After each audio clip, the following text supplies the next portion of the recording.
Somos o exército do Senhor, vamos marchando com alegria, amém? Pelo Senhor marchamos sim, seu exército poderoso é. Sua glória será vista em toda a terra. Vamos cantar o canto da vitória. Glória a Deus! Vencemos a batalha, toda arma contra nós perecerá. O nosso general é Cristo, seguimos os seus passos, nenhum inimigo nos resistirá. O nosso general é Cristo, seguimos os seus passos, nenhum inimigo nos resistirá. Com o Messias marchamos sim, suas mãos, a chave da vitória que nos leva a possuir a terra prometida.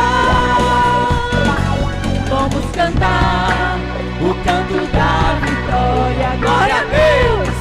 Vencemos a batalha, toda arma contra nós perecerá. O nosso general é Cristo, seguimos os seus passos, nenhum inimigo nos resistirá. Nosso general, o nosso general é Cristo, seguimos os seus passos, nenhum inimigo nos resistirá. Mais uma vez. O nosso general é Cristo, seguimos os seus passos, nenhum inimigo nos resistirá. Nenhum inimigo nos resistirá. Nenhum inimigo nos resistirá. Glória a Deus.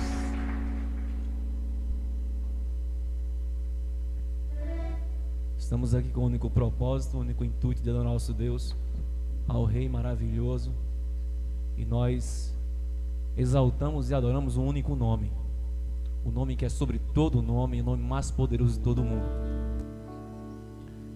E eu sempre escutei quando era criança uma frase que dizia assim, ó: Jesus é lindo e é cheiroso, é maravilhoso. Quão lindo esse nome é o nome de Cristo. É o nome que nós chamamos quando estamos em perigo, é o nome que nós chamamos quando estamos na alegria, na bonança. Não existe nome parecido, não existe nome que possa comparar, não existe um nome acima desse nome. Só existe um nome, o nome de Jesus Cristo. É o único que nos socorre, é o único que nos ajuda, é o nome que nós clamamos. Sabe, o salmista escreve no Salmo 121, eleva os olhos para os montes, de onde virá meu socorro. O meu socorro vem do Senhor, que fez os céus e a terra. É esse nome, é essa pessoa, é esse ser, é o nosso Deus. É Ele que está ao nosso lado, e não existe nome mais maravilhoso, nome mais tremendo, nome mais forte, que nós podemos clamar, chamar e declarar que nós o amamos.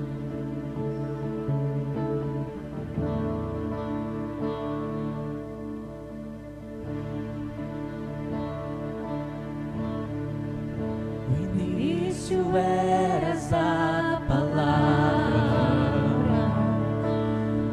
com Deus o Altíssimo.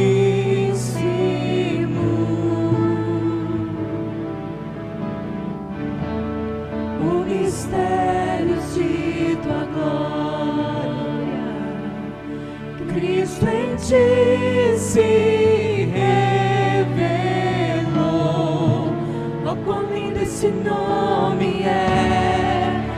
quão lindo esse nome é, o nome de Jesus, meu Rei. Oh, quão lindo esse nome é, maior que tudo Ele é. Oh, quão lindo esse nome é, nome de Jesus.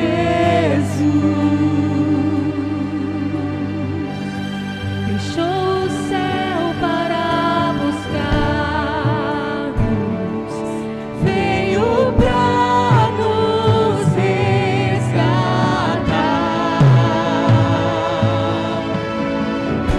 Amor maior que o meu pecado, nada vai nos separar. Quão maravilhoso, Oh, quão maravilhoso é, oh, quão maravilhoso é. Você pode dizer palavras de amor ao Senhor. Dizer pra Ele, Deus, obrigada, porque Tu és maravilhoso, porque Tu és lindo. Oh, quão maravilhoso é, maior que tudo Ele é. Oh, quão maravilhoso é, nome de Jesus.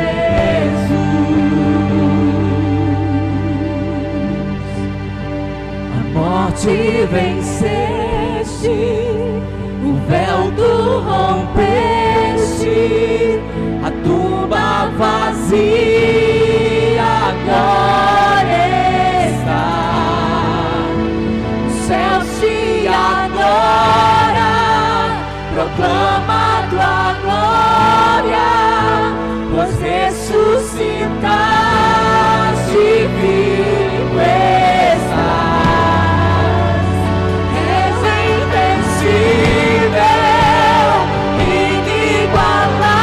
inigualável, hoje pra sempre reinarás. Teu é o reino, tu é a glória, e acima de tudo nome está. Poderoso esse nome é, poderoso esse nome é, o nome de Jesus, meu Rei. Poderoso esse nome é, mais forte que tudo é. Poderoso esse nome é, nome de Jesus.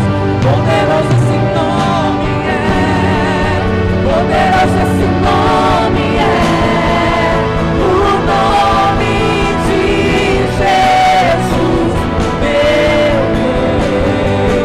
Poderoso esse nome é, mais forte que tudo é. Poderoso esse nome é, nome de Jesus. Há poder no nome de Jesus. Há poder no nome de Jesus. Há poder no nome de Jesus. Pra cadeias quebrar, cadeias quebrar, cadeias quebrar.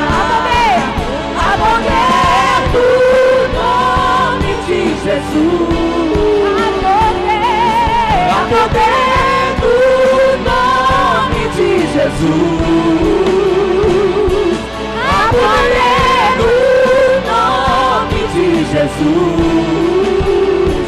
Pra cadeias quebrar, cadeias quebrar, cadeias quebrar. Pra cadeias quebrar, cadeias quebrar, cadeias quebrar. Ouço cadeias quebrando, Pelos olhos e os ouvidos da fé. ouço cadeias quebrando, ouço cadeias quebrando. As cadeias que te prendem, que impedem de você chegar no altar do Senhor.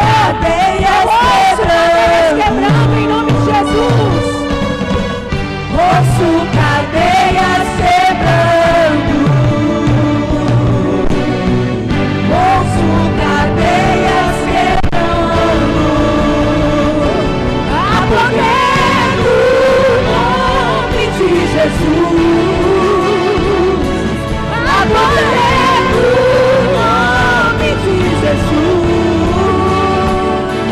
há poder no nome de Jesus, pra cadeias quebrar, cadeias quebrar, cadeias quebrar, pra cadeias quebrar, cadeias quebrar, cadeias quebrar. O teu poder sobre as trevas vencerá. Não há outro nome igual. Tu vivo estás, pra sempre reinarás. Não há outro nome igual. O teu poder sobre as trevas vencerá. Não há outro nome igual. Tu vivo estás, pra sempre reinarás. Não há outro nome igual. Chame esse nome, Jesus, Jesus. As trevas estremecem, Jesus, Jesus. Não temerei, Jesus, Jesus. As trevas estremecem, Jesus, Jesus. Não temerei, Jesus, Jesus. As trevas estremecem, Jesus, Jesus. Não temerei.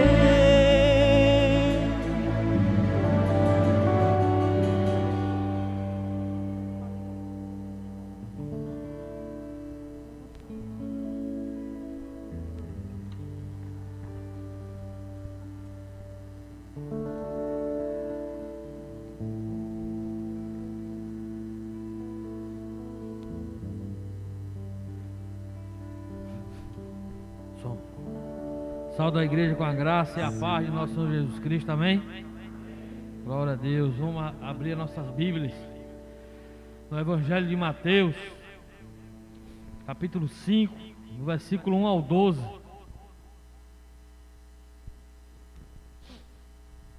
Evangelho de Mateus, capítulo 5, do versículo 1 ao 12.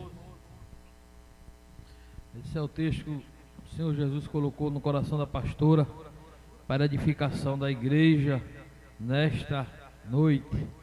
Quem achou, diga amém. Assim diz a palavra do Senhor. Vendo Jesus as multidões, subiu ao monte e, como se assentasse, aproximou-se os seus discípulos. E ele passou a ensiná-los, dizendo: bem-aventurados os humildes de espírito, porque deles é o reino dos céus. Bem-aventurados que choram, porque serão consolados. Bem-aventurados os mansos, porque herdarão a terra. Bem-aventurados os que têm fome e sede de justiça, porque serão fartos. Bem-aventurados os misericordiosos, porque alcançarão misericórdia. Bem-aventurados os limpos de coração, porque verão a Deus. Bem-aventurados os pacificadores, porque serão chamados filhos de Deus. Bem-aventurados os perseguidos por causa da justiça, porque deles é o reino dos céus. Bem-aventurados sois quando por minha causa vos injuriarem e vos perseguirem e mentindo disserem todo mal contra vós.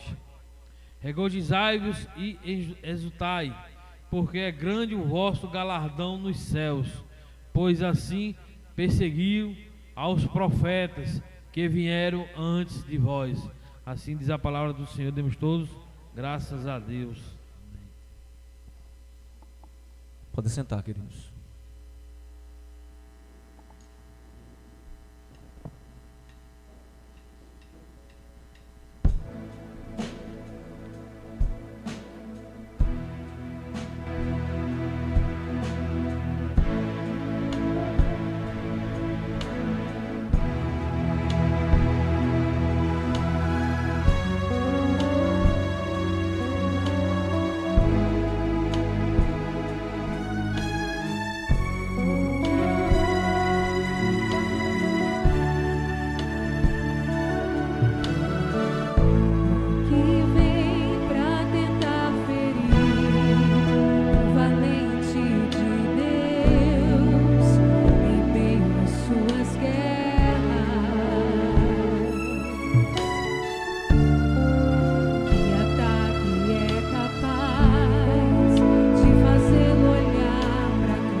desânimo logo após uma vitória.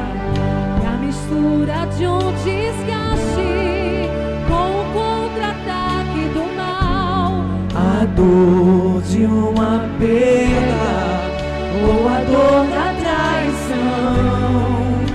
Uma quebra de aliança é a raiz da ingratidão. Se alguém está assim, preste muita atenção. Ouça o que vem do coração de Deus. Escuta o recado. Em tempos de guerra, nunca pare de lutar. Não baixe a guarda, nunca pare de lutar. Em tempos de guerra, nunca pare de adorar. Libera palavras, profetiza sem parar. O escape, o descanso, a cura, a recompensa vem sem demora. O escape, o descanso, a cura, a recompensa vem sem demora. O escape, o descanso, a cura, a recompensa vem sem demora. O escape, o descanso, a cura, a recompensa vem sem demora. Eu estava hoje à tarde pensando nesse louvor que a gente ia ensaiar. E eu estava dizendo, Senhor, a gente tem uma mania de dizer que a recompensa vem, que a vitória vem, que a bênção vem. Mas a bênção já é de ter, Jesus. A recompensa já é teu, Senhor. E quando eu disse isso a Deus, Ele disse, é isso, minha filha. O escape, o descanso, a cura, a recompensa sou eu. E eu venho. Não está distante, eu venho para buscar vocês. E quando Ele diz o escape, o descanso, a cura, a recompensa, é para que você não perca a sua esperança. O escape, o descanso, a cura, a recompensa está vindo. E essa luta, ela vai acabar. Cada batalha que nós vencemos aqui é menos uma que nós precisamos vencer. Até o dia que o escape, o descanso, a cura e a recompensa virá para buscar a sua igreja. Amém? O que vem pra tentar ferir o valente de Deus em meio às suas guerras? Que ataque é capaz de fazer olhar pra trás e querer desistir? Qual foi a arma que parou você? Que terrível arma é Usada pra tentar paralisar sua fé. Foi o cansaço, desânimo, logo após uma vitória. Mistura de um desgaste com o contra-ataque do mal. A dor de uma perda ou a dor da traição. Uma quebra de aliança que é a raiz da ingratidão.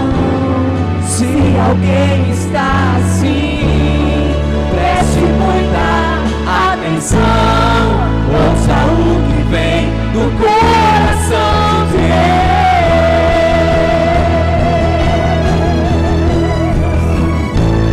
Em tempos de guerra, nunca pare de lutar.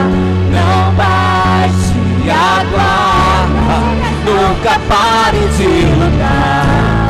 Em tempos de guerra, nunca pare de adorar. Libera palavras, profetiza sem parar. O escape, o descanso, a cura, a recompensa vem sem demora. O escape, o descanso, a cura, a recompensa vem sem demora. O escape, o descanso, a cura, a recompensa vem sem demora. O escape, o descanso, a cura, a recompensa vem, sem demorar. Amém. Deus abençoe a igreja.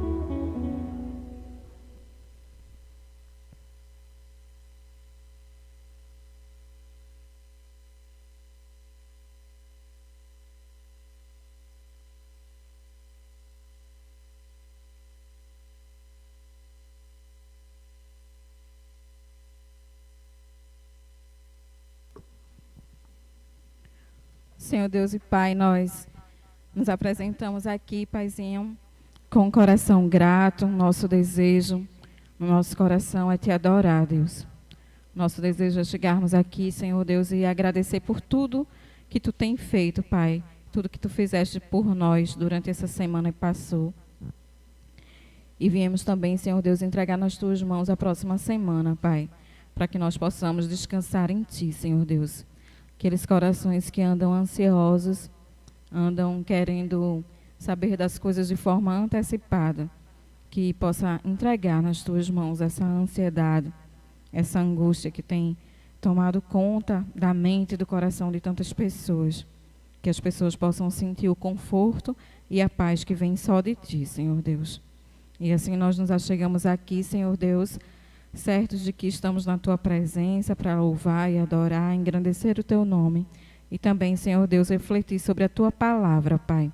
Que essa palavra ministrada ao nosso coração seja direto do teu trono, Pai. Que o teu Espírito Santo venha testificar aos nossos corações e às nossas mentes a tua verdade e tudo aquilo que tu queres, Senhor Deus, para nós nessa noite. Que assim seja no nome de Jesus. Amém. Amém, meus amados. Estamos aqui mais uma semana, a terceira semana depois que fomos libertos, né? Podemos novamente estarmos presentes aqui, vivendo esse momento. E a gente iniciou uma série de sermão, que é o Sermão da Montanha, né? Eu digo porque ontem também foi ministrada palavra para a juventude, né? E a gente está, eu e o William, assim, tentando fazer essa ligação para que a palavra que está sendo ministrada no sábado também seja ministrada no domingo. Apesar de que são duas pessoas, talvez com alguns pontos de vista diferentes dentro dessa mensagem, mas a mensagem de Cristo, a mensagem bíblica é a mesma, né? E o texto que foi lido, ele é conhecido como Sermão do Monte para alguns e conhecido como Sermão da Montanha para outros. Alguns chamam de bem-aventuranças, né? Algumas Bíblias têm até esse título no início. E esse é o início de um grande sermão que Cristo traz para aquele povo naquele tempo. E eu acredito que não foi um sermão de um dia só, né? São 3 capítulos falando sobre esse sermão.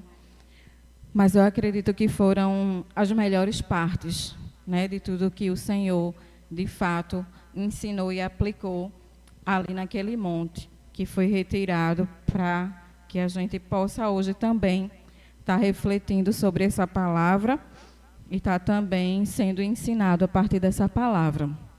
E o ministério de Jesus, ele começou exatamente dessa forma. Começou o ministério ensinando, curando, operando milagres na vida de muitas pessoas. E quando Jesus inicia o seu ministério, é certo que muitas pessoas, elas começam a ouvir falar de Jesus, elas começam a escutar o que Jesus tem ensinado, e elas começam também a saber que Jesus curou, saber que Jesus operou milagres, né? Então, após Jesus ter escolhido 12 homens para seguir com ele, muitas outras pessoas começaram também a seguir Jesus e muita gente vinha atrás de Jesus. Muita gente vinha procurar Jesus. E com o passar do tempo, né, uma multidão começou a seguir Jesus.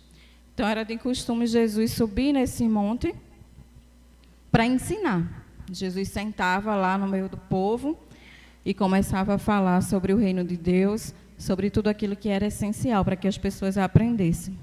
Jesus costumava ensinar ali, né, e os discípulos iam junto com ele.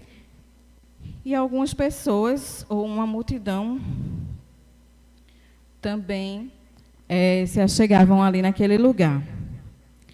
E o que é interessante que no início desse texto fala sobre as multidões subiu.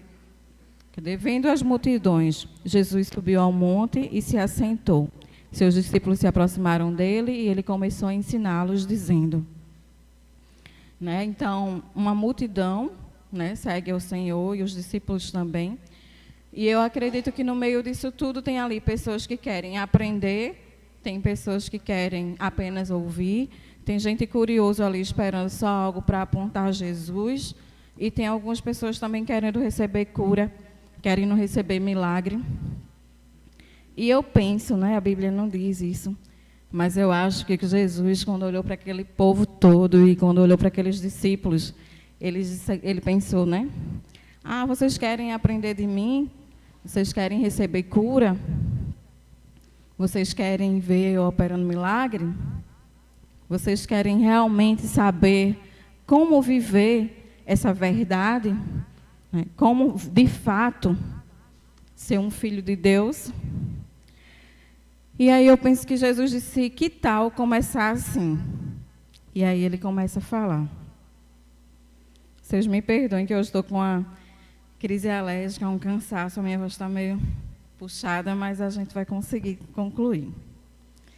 E aí Jesus, eu acredito que ele começa a mostrar para as pessoas, naquele tempo, naquele momento, o que de fato era ser feliz. Que de fato era viver aquilo que ele estava ensinando, o que de fato era ter aquilo que eles estavam buscando, o que de fato era aprender aquilo que ele estava ensinando. Então eu penso que ele disse, em primeiro lugar, se você quer saber mesmo o que é ter uma vida boa, o que é ter uma vida em Cristo, o que é ter uma vida no reino, o que é de fato ser feliz, o que é de fato saber como é essa vida, tudo que eu tenho ensinado, que tal vocês começarem assim? E a primeira coisa, Jesus diz, olha, seja humilde de espírito. Quer aprender, quer cura, quer ser meu discípulo, quer me conhecer, quer viver como eu vivo? A primeira coisa, seja humilde de espírito. E quando o texto diz, bem-aventurados os pobres de espírito, né? Porque deles é o reino dos céus, muitas pessoas ficam pensando, quem sabe, em pessoas que são pobres, coitados e tudo mais. Mas, na verdade, o que quer dizer humilde de espírito são aquelas pessoas que se esvaziam de si mesmo para viver na totalidade uma vida dependente de Deus. Pessoas humildes de espírito são aquelas pessoas que reconhecem que sozinhas elas não vão chegar em lugar nenhum. Que reconhecem que sem Deus elas não podem nada. Que reconhecem que sem Jesus a vida não tem sentido. São as pessoas que abriram mão de si mesmo, começaram a entender, eu não tenho força, eu não tenho poder, eu não tenho privilégios. Não importa a quantidade de diploma, não importa a quantidade de dinheiro, não importa o que eu faço em ações, não importa nada disso, se eu não me esvaziar de mim mesmo e entender que eu sou totalmente dependente do Pai, eu não vou conseguir caminhar com esse Pai. Eu não vou conseguir ser discípulo de Jesus. Eu não vou conseguir verdadeiramente conhecer esse reino. Jesus diz, olha, o primeiro princípio é ser humilde de espírito. O primeiro princípio é entender que a sua vida não tem sentido se não for comigo. A sua vida não consegue ser preenchida se ela não for comigo. A sua vida não consegue ir adiante se não for comigo. Não são as pessoas que buscam realizar-se com a riqueza, com o poder, com a autoridade ou com qualquer recurso que tenha nesse mundo, que tem seus privilégios, mas são as pessoas que se esvaziam de tudo isso e entendem que, tendo ou não tendo, se elas se esvaziarem de si mesmas e dependerem totalmente do Pai, elas são pobres de espírito, humildes de espírito, totalmente dependentes de Deus, independente da sua conta bancária. Porque a condição de ser feliz para o humilde de espírito, para o pobre de espírito, não é o que você tem de forma exterior. Não é o que eu tenho de forma exterior. Não é quem você é de forma exterior. Não é quem eu sou de forma exterior. Mas é quem você é em Cristo. É quem você é interiormente. A sua felicidade, ela é condicionada à proporção em que você vive diretamente em Deus. A sua felicidade, ela está condicionada em quem você é em Cristo. Aí sim, você começa a ser humilde de espírito. Você começa a entender que se você for depender de você mesmo, se você for se encher de você mesmo, você não chega a lugar nenhum. E só quem pode reconhecer isso é quem é humilde de espírito, quem é pobre de espírito, quem olha para si mesmo e admite que eu sou trapo de imundícia. Só quem admite ser um pecador, um trapo de imundícia, é que sabe que verdadeiramente precisa de Jesus. Não é para você se autoflagelar, se condenar, para você se achar sem valor algum, porque para Deus você tem valor e muito valor.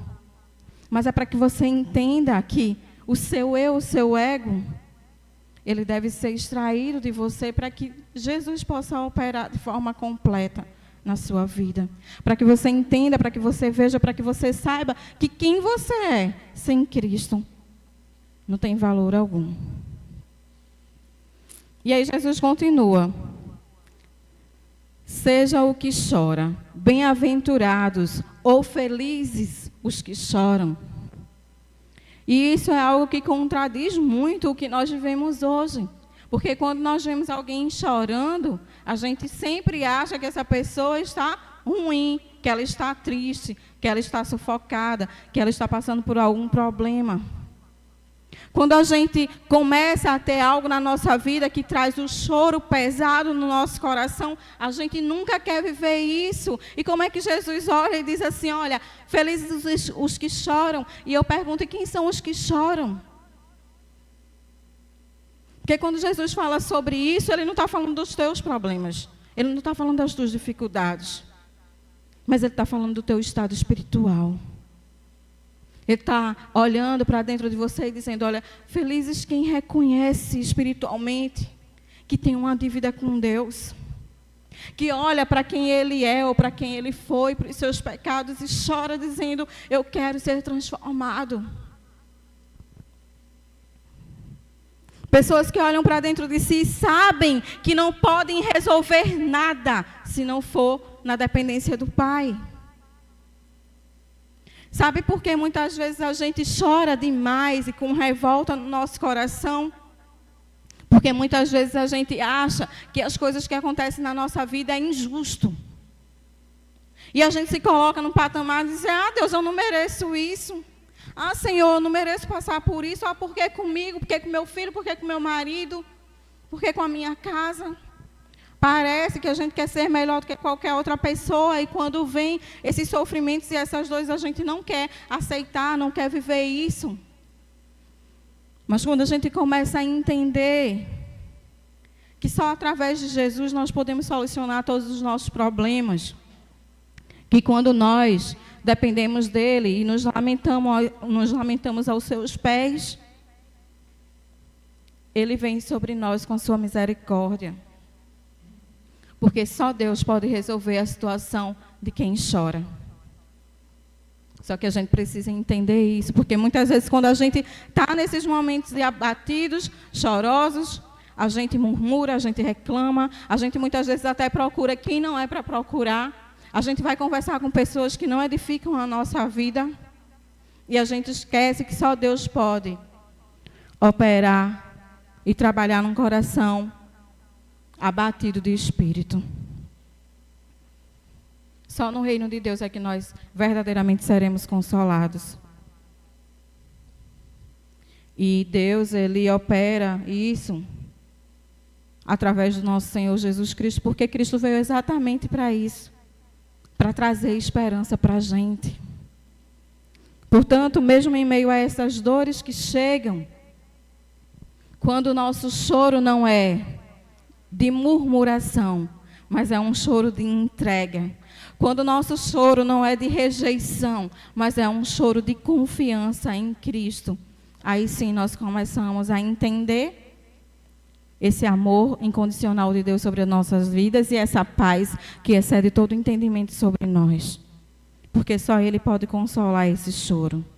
É um choro para quem olha para a sua situação e para a sua vida e entende que só Jesus pode fazer a diferença. Só Jesus pode verdadeiramente fazer com que essas lágrimas sejam secas nas nossas vidas. E ele continua dizendo, seja humilde, ou seja manso, né, em algumas traduções. Tem falando sobre os mansos. A semana passada, no discipulado, fez um estudo até sobre mansidão, né, e a gente pôde entender que ser manso não é ser abestalhado, não é ser fraco, não é ser bobo, não é alguém que não tem sabedoria, muito pelo contrário, é alguém que tem sabedoria por demais, né? Mas muitas vezes tem aberto mão de tudo isso para poder viver em mansidão. E o maior exemplo de tudo isso é o nosso Senhor e Salvador Jesus Cristo, que dentro desse percurso todo da sua vida, dentro dos evangelhos, quando nós vamos olhar para a vida de Jesus, ele sabia que ele era o filho do rei, ele sabia totalmente qual era a sua posição, ele sabia que tinha poder para operar sobre todas as coisas, mas em muitos momentos Jesus se fez de besta, calou sua boca, não deu respostas, ficou silencioso, abriu mão de algumas coisas, porque Jesus ele estava focado no propósito para o qual ele veio, entregar a vida dele em favor de mim e de você, e nada mais importava para Jesus. Então, mansidão tem a ver com quem você é. Se você sabe quem você é, você se torna manso através desse Senhor, porque existem coisas que você vai abrir mão, sabe? Porque não vale a pena. O que importa é você saber verdadeiramente que você é filha do rei, filho do rei. E que embora muitas coisas aconteçam nas suas vidas, e que muitas vezes a gente quer que o nosso eu sobressaia, mas muitas vezes a gente vai precisar sim abrir mão dessas coisas para que a gente possa estar apresentando Jesus às pessoas e não quem eu sou na minha carnalidade. Jesus diz que quer ser feliz, quer aprender de mim, quer conhecer quem eu sou, quer me seguir, quer continuar comigo, tenha fome e sede de justiça. Fome e sede de justiça. E às vezes eu fico pensando, acho que as pessoas distorcem tanto isso, porque tem muita gente que quer se prevalecer do seu conhecimento, quer se prevalecer da sua justiça. Eu acho que o certo é isso, eu acho que o certo é aquilo, eu acho que deve ser assim, eu acho que deve ser assado. Só que essa fome e essa sede de justiça, meu amado e minha amada, não é o que eu ou o que você acha, mas é o que Deus diz que é. Sabe, eu fico impressionada muitas vezes quando a gente vai trazer a palavra de exortação de Deus através da Bíblia e as pessoas dizem, eu não concordo com isso não. Eu digo, então, meu amado, quando você morrer, você vai lá em cima e conversa com Deus. Peça para Ele apagar da Bíblia, né? Porque é assim que diz que é. E muitas vezes é essa justiça que nós queremos colocar através do nosso ego. Através do que nós queremos. Tenha fome e sede de justiça. Os que têm fome e sede de justiça vivem descontente com a má administração da ordem deste mundo, por exemplo. A má administração da ordem desse mundo. A gente olha para tudo que é administrável aqui no mundo, em relação a governo, que de modo geral mexe com tudo, e eu não consigo me alegrar com nada do que eu vejo. Com nada. Porque eu sei que o grande rei e o grande governador de todas as coisas é o meu Deus. E aqui jamais será perfeito. Não existe um perfeito, um sequer. Por isso que os que têm fome e sede de justiça buscam a perfeição na presença de Deus. Você quer ter fome e sede de justiça? Você precisa ser sedento por Deus. Você precisa conhecer essa palavra e ser sedento em viver tudo o que Ele ensina. Tudo o que Ele ensina. Às vezes a gente vê algumas coisas acontecendo na vida de uma pessoa, na vida de outra pessoa, e às vezes a gente vê um irmão apontando um por causa disso, apontando o outro por causa daquilo. E muitas vezes a gente esquece de olhar para a nossa própria vida. E a gente começa a achar que as outras pessoas estão erradas porque pensam assim, que estão erradas porque pensam assado. E a gente não consegue olhar para a gente e entender que muitas vezes a gente está muito mais preocupado com a forma como as pessoas vivem do que a forma como nós vivemos. E nem sempre a nossa forma de vida está correta diante de Deus. Nem sempre a nossa vida está correta diante de Deus. Às vezes é fácil apontar alguém que está vivendo, quem sabe, uma vida dentro da igreja, que às vezes ainda tem algum tipo de vício. E a gente olha para aquela pessoa e eu entendo que existem coisas que jamais vão ser tiradas da nossa vida. Eu digo que Deus coloca um espinho na carne de todo mundo, a gente que lute. Mas tem esse espinho. E às vezes a gente está ali, só observando aquilo, só observando aquilo. Mas a gente não quer viver a justiça de Deus na terra. A gente não vive sedento na presença de Deus, suspirando por água viva sobre as nossas vidas, querendo essa mudança dentro da gente, o anelo pelo reino de Deus e a sua justiça. Ele é nutrido através da esperança que a gente coloca no nosso coração. Olha, em todo o tempo que nós vivemos na igreja, a gente vai ver mentiroso, fofoqueiro. A gente vai ver gente desonesta. A gente vai ver gente que muitas vezes não cumpre com as seus compromissos financeiros. A gente vai ver pessoas que não cumprem com os seus compromissos dentro do ministério ao qual ele, por livre e espontânea vontade, quis servir a Deus. A gente vai ver pessoas com um caráter que precisa ser transformado. E isso muitas vezes a gente tem olhado e tem se escandalizado. Mas eu quero que você faça uma pergunta para você mesmo, para o Espírito Santo nessa noite, dizendo: e eu? O que é que precisa mudar em mim? Sabe, meu irmão e minha irmã, porque é isso que tem que ser movido o teu coração. É na mudança que precisa existir em você. E não na mudança que precisa existir no outro. Porque às vezes a gente foca tanto a mudança que precisa existir no outro, que a gente esquece de olhar para nós mesmos e dizer: e eu, Senhor? O que é que precisa ser mudado na minha vida? O que é que precisa ser mudado no meu caráter? Porque eu tenho fome e justiça, Senhor Deus, da Tua presença, de viver nesse mundo conforme a Tua vontade, de ser transformada conforme o Teu caráter, de viver a vida conforme a Tua justiça.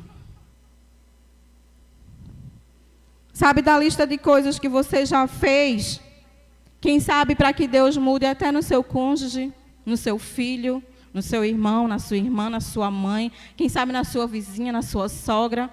Quem sabe você já pegou uma lista de coisas e disse: Senhor, eu quero que Tu tire isso do meu marido, porque eu não estou aguentando mais.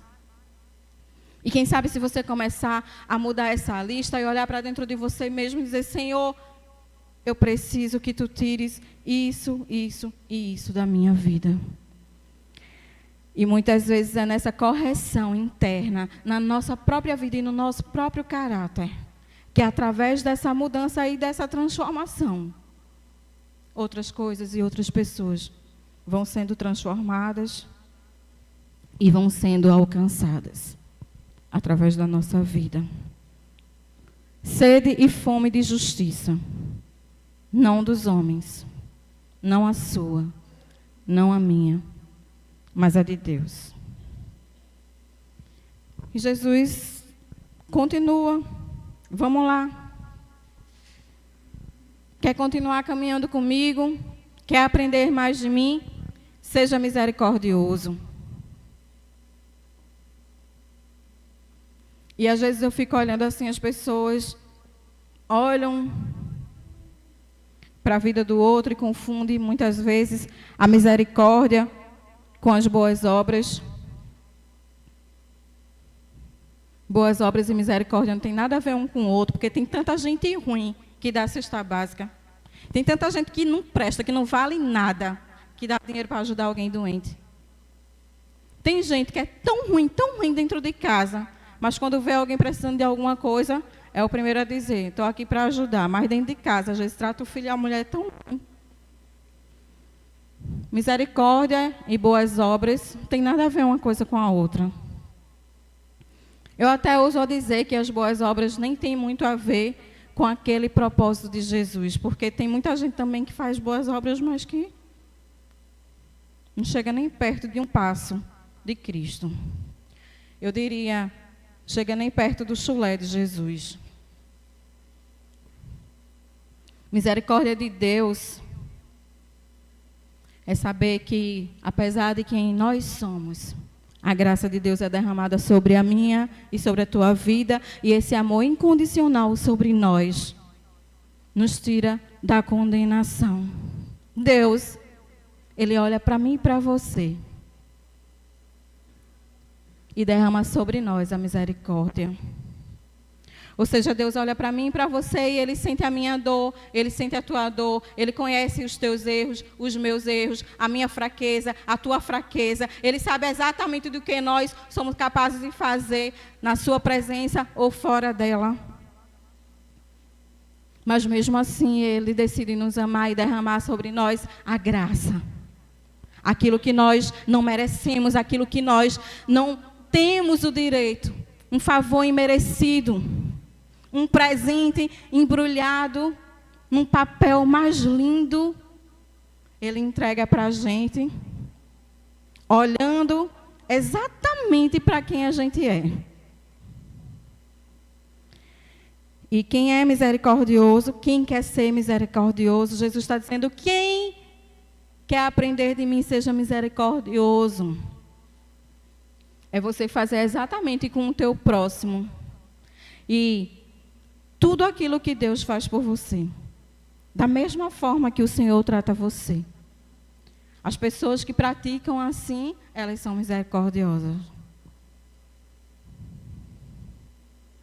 Sabe, de vez em quando eu falo assim, existem alguns irmãozinhos que o Senhor coloca do nosso lado, parece que é para que a gente exercer o fruto do Espírito todo dia. Quando Ele chega perto da gente, a gente já vem. Senhor, paciência, mansidão, amabilidade, derrama, Senhor, derrama, porque...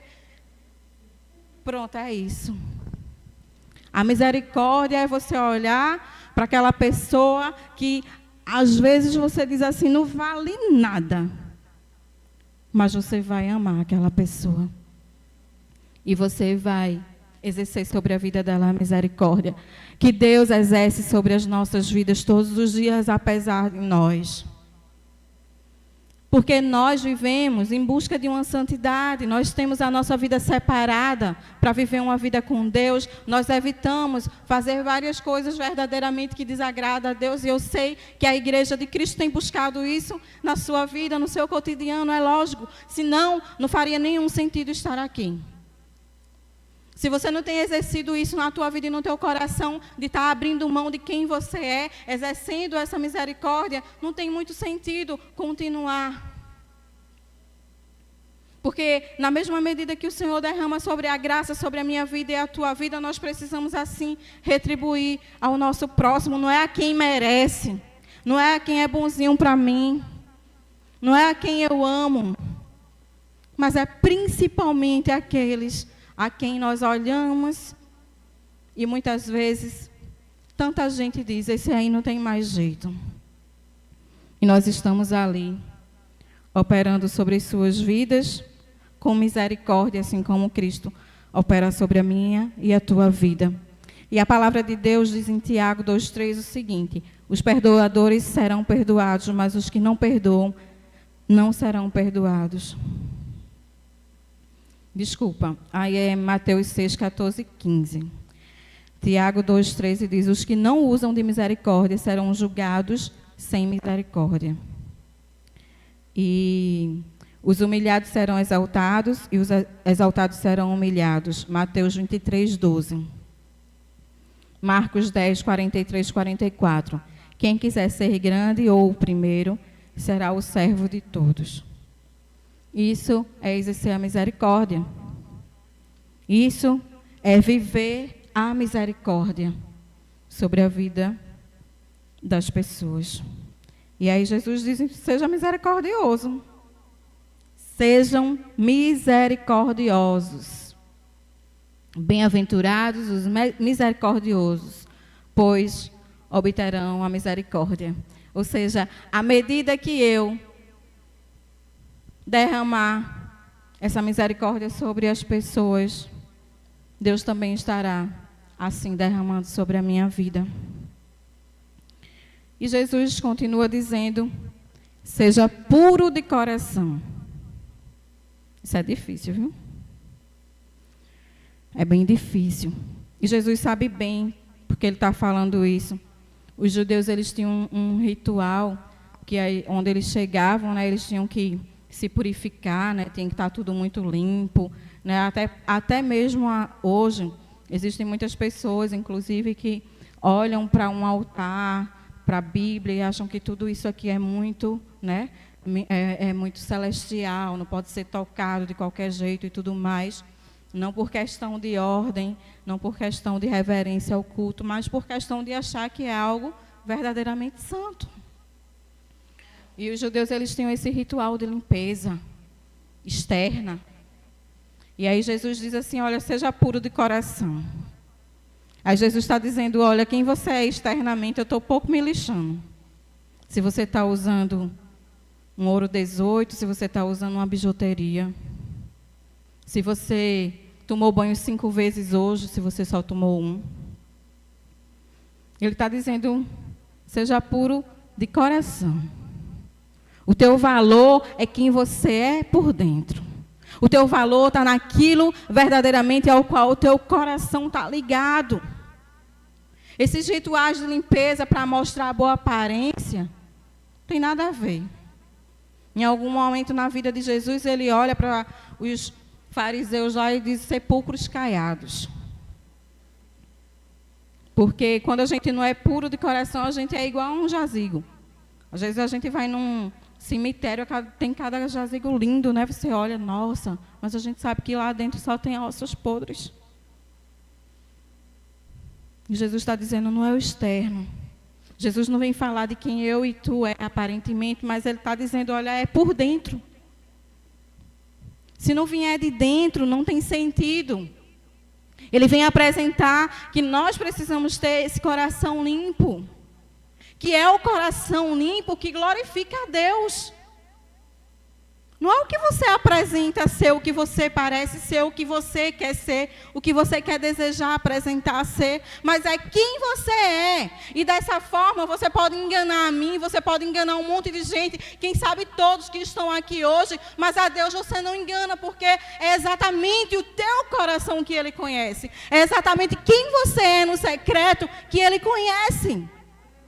E eu não sei até onde você vai com esse oba-oba de ser cristão sem ser, porque o Senhor conhece você exatamente por dentro. Ele sabe quantos fios de cabelo tem na sua cabeça. E é a partir daí que o Senhor sabe quem de fato glorifica Ele. Não é o fato da gente estar aqui louvando, levantando a mão e tal, indo no balanço da música, que glorifica a Deus.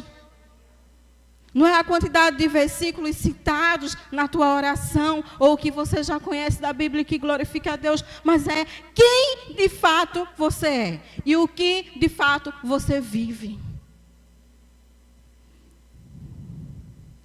Existem pessoas que se exaltam, que se acham máximo, que acham que só elas conseguem fazer as coisas do jeito certo, que gostam de receber elogios quando faz algo, que gosta de estar aparecendo, que gosta de estar se autopublicando. Pessoas que estão sempre fazendo algo e esperando um prêmio chegar. Uma vaidade tão grande para servir a Deus. Uma vaidade tão grande para fazer algo para Deus. Sem o coração puro. E sabe o que é que acontece? Se você não tiver um coração puro, aquele coração que chega aqui com alegria, dizendo, vim louvar a Deus. Aquele coração que está dentro de casa muitas vezes, varrendo a casa, lavando um prato, jogando um lixo fora, e está vivendo aquele momento de louvor, que os vizinhos devem pensar, meu Deus, esse homem é doido, essa mulher é doida, porque só vive cantando dentro de casa, mas está fazendo tudo com aquela alegria. E tudo é um motivo de adoração a Deus, é forrando a cama, é lavando o banheiro. É fazendo todas as coisas com o coração direcionado a Deus. Sempre direcionado a Deus. Sempre direcionado a Deus. Sem se importar. Sem se importar. Quem vai achar bonito, quem vai achar feio. Quem vai aplaudir, quem vai deixar de aplaudir. Isso é ser puro de coração. É um coração que só quer adorar a Deus. E adorar a Deus é ajudar o próximo, é louvar, é fazer as boas obras, não por quem eu sou, mas porque o Espírito Santo de Deus me motiva a fazer. E assim, a gente consegue ter um coração puro, porque esse coração puro não vem de mim e nem de você, mas vem do Senhor. Pessoas que não têm maldade, que não têm malícia. Pessoas que ajudam sem a outra mão ver. E Jesus continua sendo duro. Porque quando a gente olha, muitas vezes, as bem-aventuranças é tão bonito, mas é tão duro. É tão duro quando a gente para refletir sobre ela. E aí ele continua dizendo, olha, seja pacificador. Outra coisa que eu acho que a igreja confunde muito. Muitas pessoas, às vezes, eu acho que confundem. Que tem gente que acha que ser pacificador é ser fofoqueiro. Eu já percebi isso. Às vezes a pessoa diz assim, aconteceu isso com fulano. Aí o outro já vai dizer, aconteceu isso com fulano. Ser pacificador não é contar o que está acontecendo com fulano ou com cicrano. Ser pacificador é ajudar a resolver o problema conforme a direção de Deus. Minha irmã, aconteceu isso com você. Vamos orar juntas. Deus vai dar uma direção para a gente resolver esse problema. Ou, quem sabe, eu não consigo te ajudar, mas vamos procurar alguém que te ajude.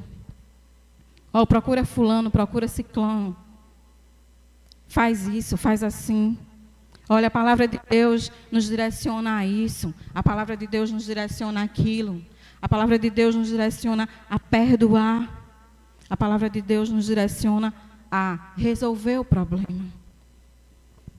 Pacificador é quando alguém chega dizendo assim, menina, tu não sabe o que aconteceu.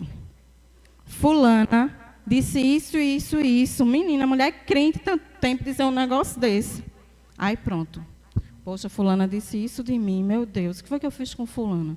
Mas não vai falar com fulana. Fulana é a última pessoa que vai saber. Às vezes a fulana nem se lembra do que ela disse. E quando vai dizer, não, menina, eu disse isso por causa disso e disso.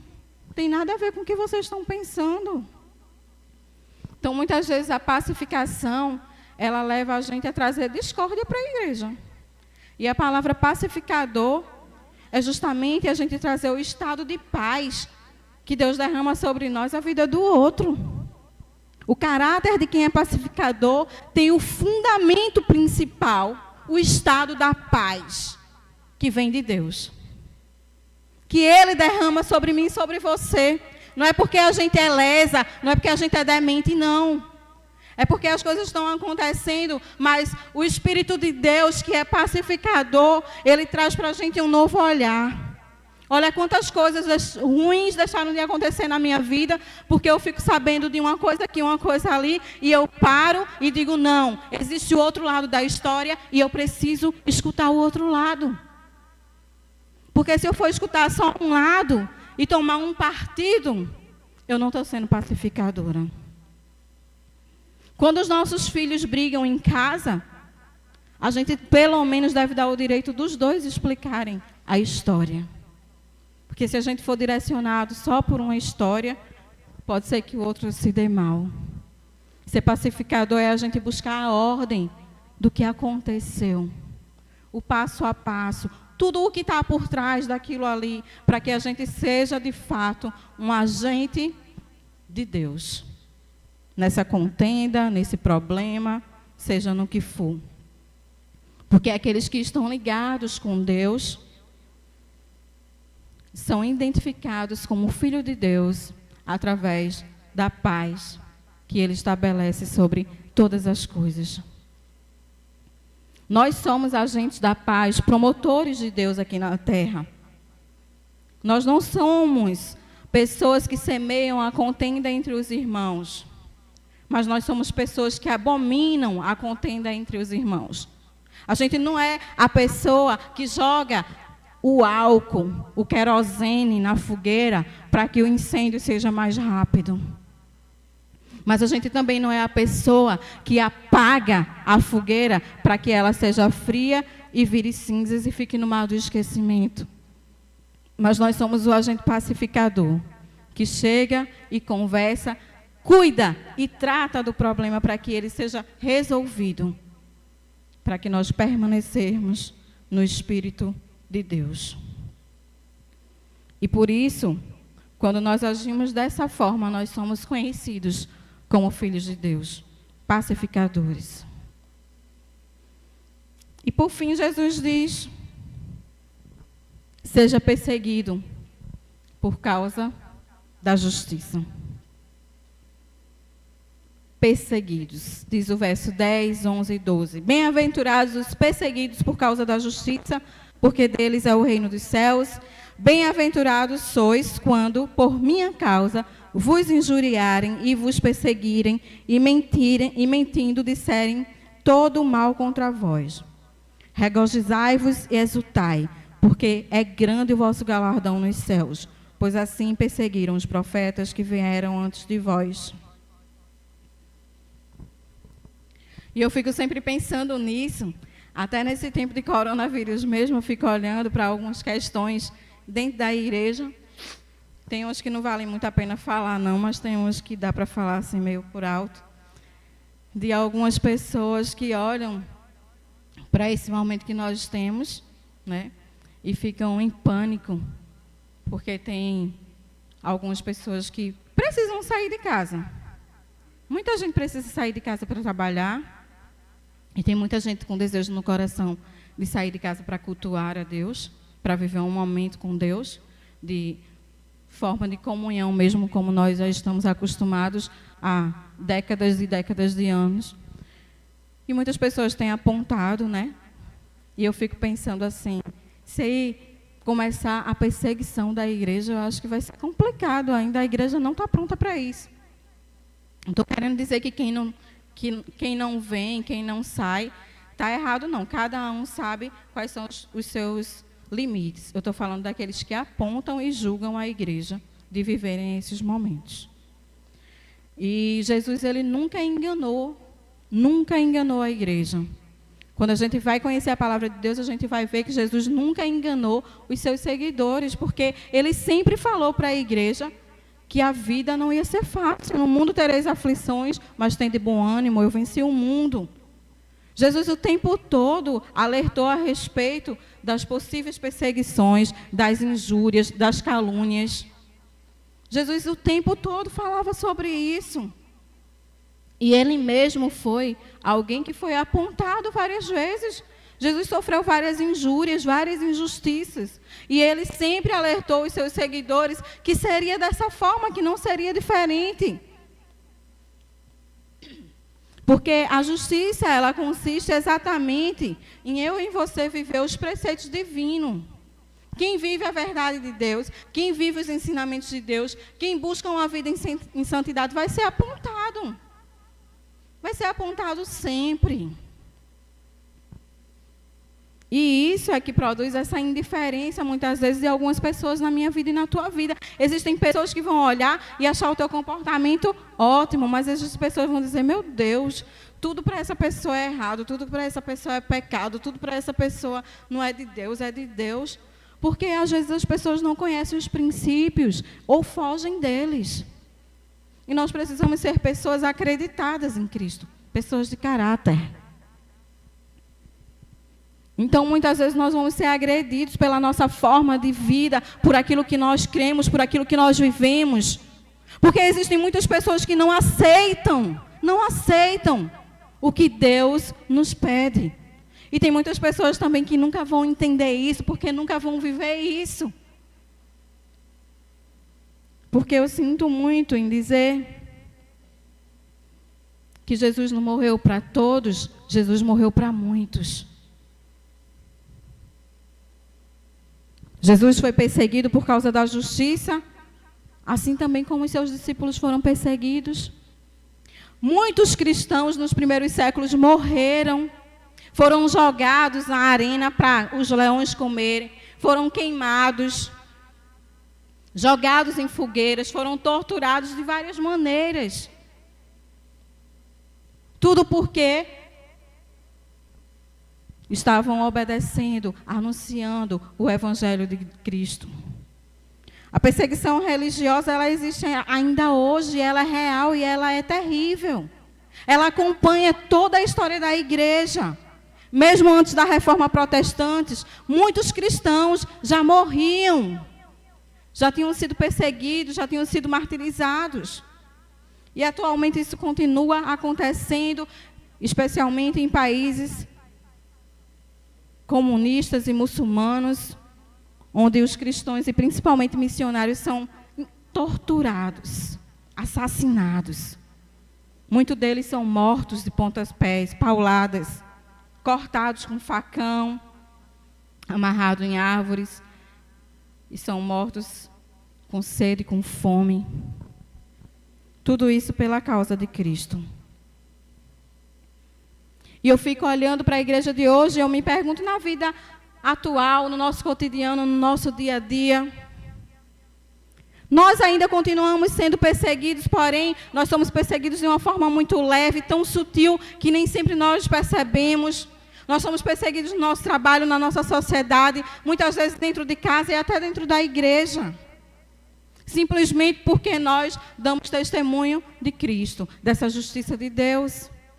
E às vezes eu fico olhando, sabe, dentro da igreja eu já vi algumas pessoas que faziam muitos e muitos anos que estavam dentro da igreja, congregando na igreja, sem caminhar verdadeiramente com Cristo, sem transformação de caráter, e olhavam muitas vezes para a vida de um irmãozinho que chegou há 2, 3 meses dentro da igreja, o irmão todo fervoroso, cheio de coração doador, puro, querendo trabalhar, querendo fazer a obra.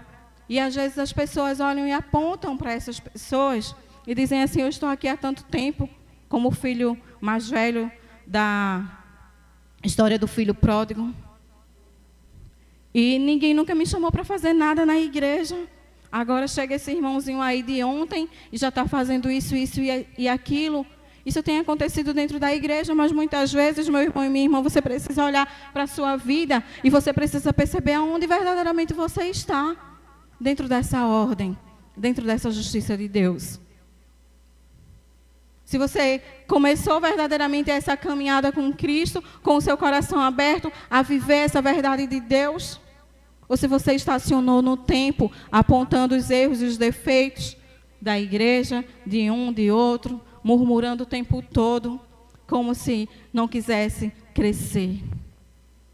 Quem sabe, muitas vezes, alguns cristãos têm crescido em areia, pedregosas, onde a raiz não cria profundidade.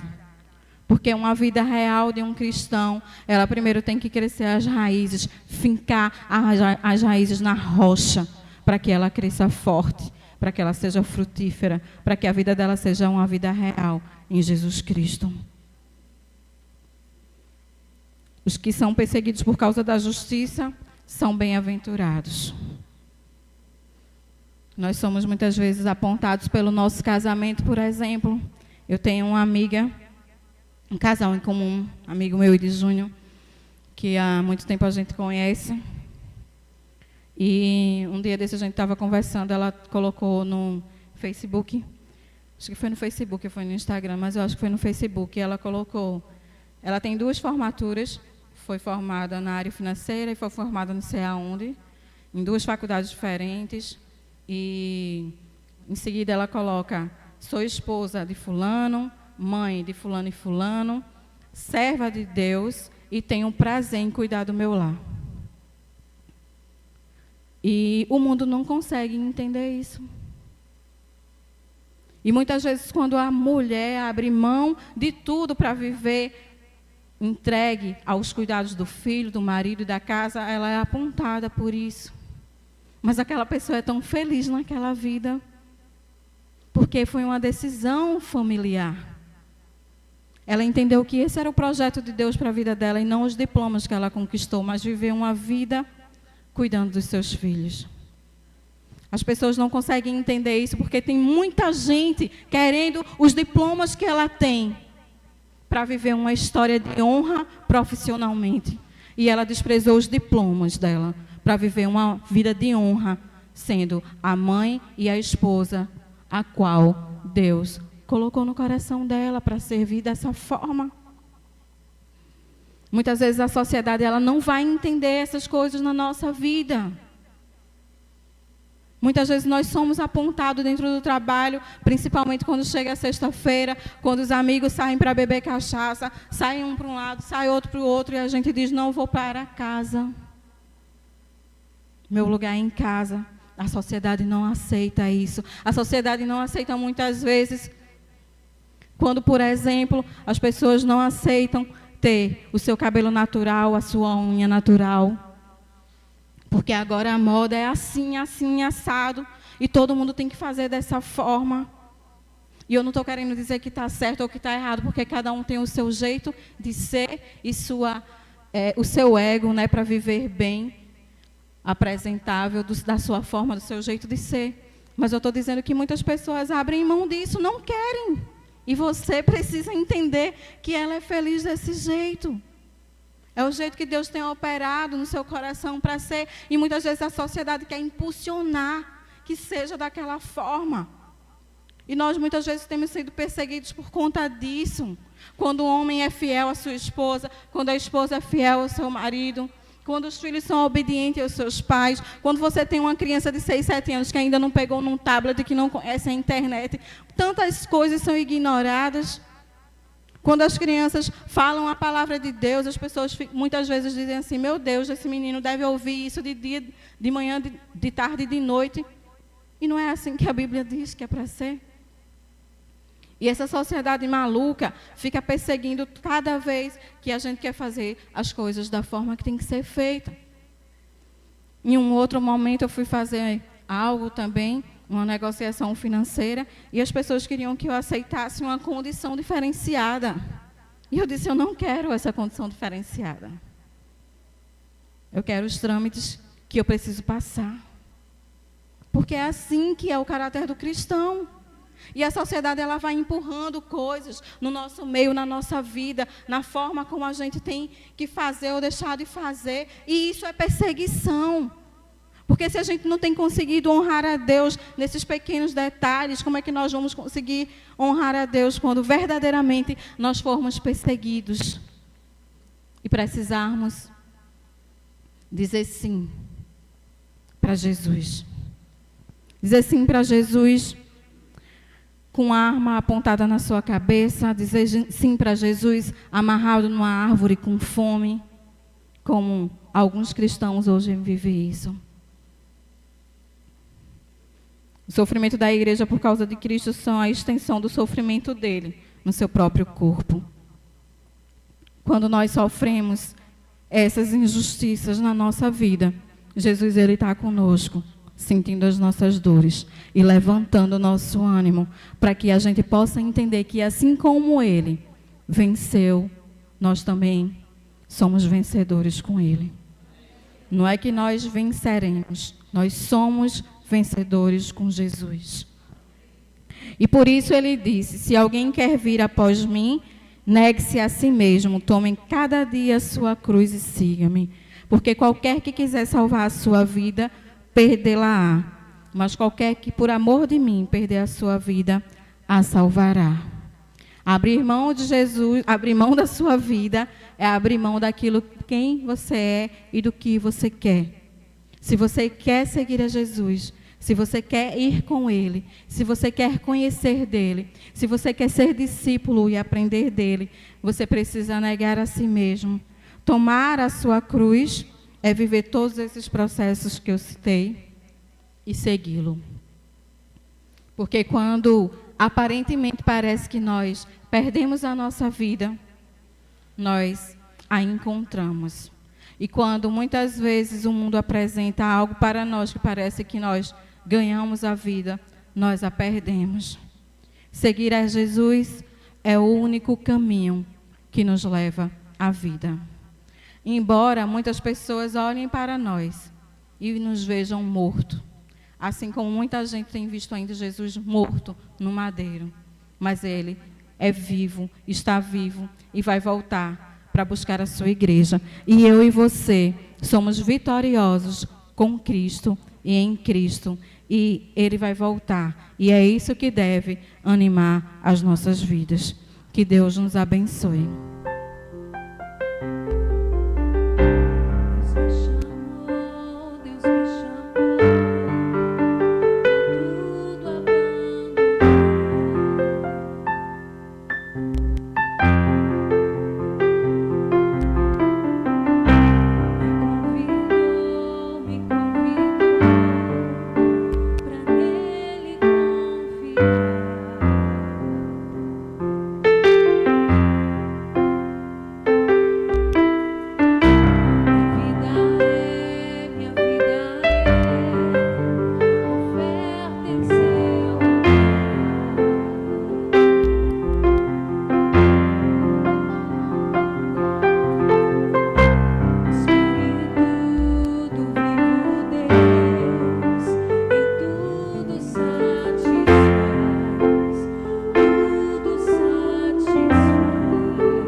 te deseja, todo o céu te adora. Provei e pude ver que tu és bom, pra sempre tu reinas, teu trono é eterno, e pra sempre cantarei. Estou aqui, tudo que sou, eu entrego hoje os pés do meu Senhor. Eu sou teu, e tu és meu, e eu sei que ao teu lado sempre estás. Estou aqui, tudo que sou, eu entrego hoje aos pés do meu Senhor. Pois eu sou teu, tu és meu, e eu sei que ao teu lado sempre estás, sempre estarás. Que o amor de Deus e a graça do nosso Senhor Jesus Cristo e as consolações do Espírito Santo repousem sobre suas vidas, hoje e eternamente. Amém. Portanto,